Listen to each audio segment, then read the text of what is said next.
পৌরাণিক উপাখ্যান। শিবকে পশুপতি বলা হয় কেন?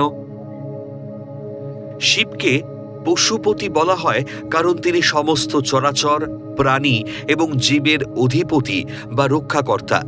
পশু বলতে কেবল চতুষ্পদ প্রাণী নয়, বরং মায়া বা অহংকারে আবদ্ধ সমস্ত জীবকে বোঝায়।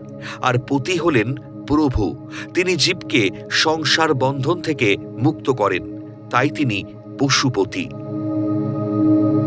পশুপতি নামের আধ্যাত্মিক ও ঐতিহাসিক সত্যতা কি? পশুপতি অর্থ সমস্ত প্রাণীর প্রভু। শিব ব্রহ্মা, বিষ্ণু, মহেশ্বরের মধ্যে সৃষ্টির রক্ষণাবেক্ষণকারী হিসেবে সব জীবের মালিক। সাধারণ জীব মায়ারূপ পাশ দ্বারা আবদ্ধ থাকে। শিব এই পাশ বা অজ্ঞানতা নাশ করে জীবকে মুক্তি দেন বলে তাকে পশুপতি বলা হয়। সিন্ধু সভ্যতার হরপ্পার খনন কার্যে পাওয়া পশুপতি শিলে যোগাসনে উপবিষ্ট এক দেবতাকে দেখা যায়, যা শিবের প্রাচীনতম রূপ বা প্রোটো শিভা বলে ধরা হয়, যা নির্দেশ করে যে তিনি অনাদিকাল থেকেই প্রকৃতির অধিপতি। পৌরাণিক কাহিনী কি? হিন্দু সৃষ্টিতত্ত্ব অনুযায়ী মহাবিশ্ব চিরন্তন নয়, বরং এটি সৃষ্টি, স্থিতি ও লয়ের এক অবিরাম চক্র। পরম ব্রহ্ম বা পরমেশ্বর থেকে এই সৃষ্টির উদ্ভব, যেখানে ব্রহ্মা স্রষ্টা, বিষ্ণু পালক এবং শিবকে ধ্বংসকর্তা ও পালনকর্তা হিসেবে উল্লেখ করা হয়েছে। এই মহাজাগতিক প্রক্রিয়া সময় বা কল্প দ্বারা নিয়ন্ত্রিত, যা বারবার সৃষ্টি ও ধ্বংসের মধ্যে দিয়ে অনাদিকাল বহমান।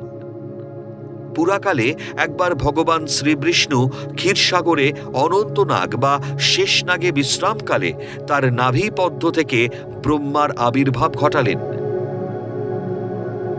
শ্রী বিষ্ণু নারায়ণের পরামর্শে ব্রহ্মার মুখ থেকে দেব ও জীবকুলের সৃষ্টি হল। দেবকুল স্বর্গে গেলেও জীবকুল থেকে ক্ষুদ্র কীট পর্যন্ত পৃথিবীর সমস্ত স্থাবর জঙ্গম প্রাণীর অধিপতি ও রক্ষাকর্তা, অর্থাৎ সমস্ত মানুষ, পশু, পাখি, কীট পতঙ্গ ইত্যাদিকে রক্ষার দায়িত্ব দিলেন মহাদেব বা শিবকে। বরাহ পুরাণ অনুসারে সৃষ্ট জগৎ জলমগ্ন হলে বিষ্ণু শিবকে সমস্ত প্রাণীর পালক হিসেবে নিযুক্ত করেন। সেই থেকে শিবের নামকরণ হয় পশুপতি। নেপালের বিখ্যাত পশুপতিনাথ মন্দিরে তিনি এই রূপে পূজিত হন, যা তার সৌম্য ও রক্ষাকর্তা রূপের প্রতীক। সহজ কথায়, অবিদ্যা ও অহংকারে মগ্ন জীব বা পশুকে পরম জ্ঞানের পথে নিয়ে যান বলেই শিব হলেন পশুপতি। শিব পুরাণের একটি বিশেষ কিংবদন্তি অনুসারে ব্রহ্মা সৃষ্টির কর্তা এবং বিষ্ণু রক্ষাকর্তা, মহেশ্বর বা শিবকে পালনকর্তা বলে উল্লেখ করা হয়েছে।